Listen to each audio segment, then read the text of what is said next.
Welcome to the Logistics Point interviews. Today, I'm joined by Monique Alblas from GEP, and we are talking about sustainability, procurement, and creating value along the supply chain.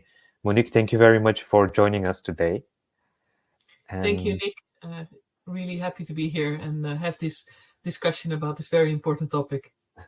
And I just mentioned procurement, value, supply chain. What is your first thought when you hear all of these words together? I think it's a perfect combination, right? So for me, supply chain of an organization really contributes to a lot of different types of value. So one of the lessons learned in the pandemic is that supply chains are really at the heart of an organization, which we already knew, of course. But we now really can and should take ownership of driving value for our organizations. And if you haven't had that before, at least now we would have a seat at the table at board level based on what happened during the pandemic. And when you talk about based on what happened in the past, what do you think were the biggest challenges in sustainability and procurement for businesses?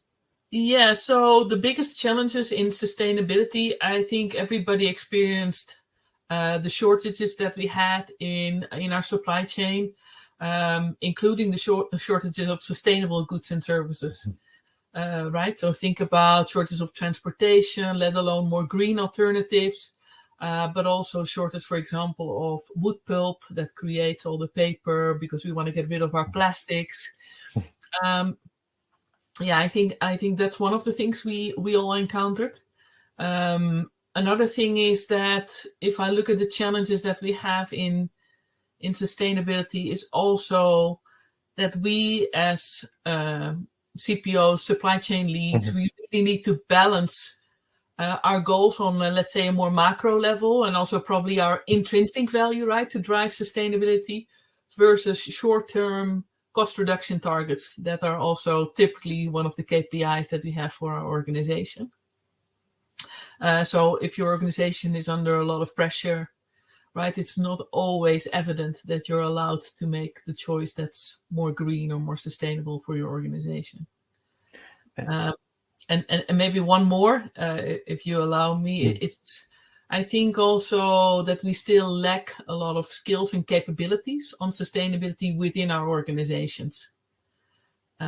So definitely that's something where we need to invest in. So when you mention skills, what do you think are the skills that are needed for sustainable development of the organization? Yeah, so I think we really need a lot of creative people. We need, because we need to come up with new solutions, right, that are not here today. We also need to have people that really can work across our full ecosystem. So it's very much about networking, bringing parties together, and it could be parties with all different backgrounds. So it's not only suppliers, but it's also about, for example, governmental bodies or maybe even competitors, right, to overcome certain challenges. And have you seen any examples of that? Do you think that in this year companies have really embraced this coming together and working with competitors and with everyone around them? Yeah, so one of the projects I personally have been involved in, which I think is a great example of that, is how some organizations joined forces to source personal protection wearables. So it was amazing to see, right? There were no products coming from China, but we needed them here. So they set up local production. So we brought different parties together. And as I said, even competitors, right? Because we all needed those. And I think that's one of the great examples of what is actually possible if we really want it. And in the beginning, I said about these three words: procurement, value, supply chain. But when it comes to all of these, the other important word is costs. Yes. Is it more costly to be sustainable, and how can we do it cheaper? If you talk about cost of sustainability, that really depends on the perspective that you take.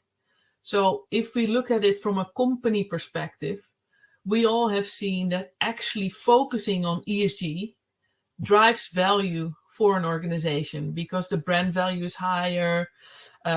Also, in some cases, we are able to increase some of the price levels of our products, right? So from that perspective, there's really an added value. Also, if you look at how we actually drive sustainability impact into our organizations by taking out process inefficiencies, by taking out complexity, by reducing the use of certain materials, by using less of the energy, right? We also reduce a lot of the cost. And I think also that's very important for chief supply chain officers, people in the supply chain to realize it. It's something extra that we can build on of all the good work that we already do a lot of times. But we're not used to brand it or also take into account actually the impact that we have from a sustainability ESG type of lens. Looking at next year and predicting what could happen, can we actually predict and what do you expect from 2022? Yeah, I think, Nick, what we will see is that actually the pressure for change will increase going forward. So there's a couple of things that we already see, right? Consumer demands and that pressure is increasing also from investors. But also we see more and more governments setting up new regulations. Think about the plastic law for fresh food packaging in France, or human rights law in Germany. So I expect more and more of that pressure for organizations. So another thing I foresee is that our shortages will remain, unfortunately, right? So we really need to work on that creativity to overcome some of those challenges. I expect also that more and more organizations will start to track the monetary impact of sustainability. And I think that will really help. And think about, for example, internal carbon pricing. If we add that right to our cost models, we can have a much better and fundamental discussion around what would be the right choices to take. So I think it's very important that people in supply chain and procurement, right, that we really take that ownership and drive some of these changes. And just as a follow-up on that, where do you think should companies start? Because all of this is, it sounds great, but how do you even start it if you have never done it before?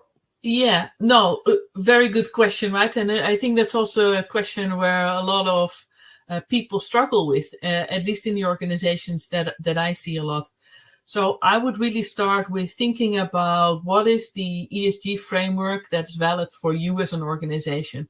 So, for example, what are your customers demanding, right? What do you need to focus on? Then translate that into KPIs and targets for your supply chain and procurement organization. Then once you know where you need to go, set some bold targets. For me, it's very important, right, to set the bold targets, because otherwise we go way too slow and we don't have the time to wait. Yeah. So once you've done that, start actually from your comfort zone, right? Start from process efficiency, start from complexity reduction, reducing materials, moving to a different type of energy, and make sure that you partner. So where you feel uncomfortable or where you need help or where you know that other organizations also struggle, right? It's really good to bring those people together and use that creative joint forces.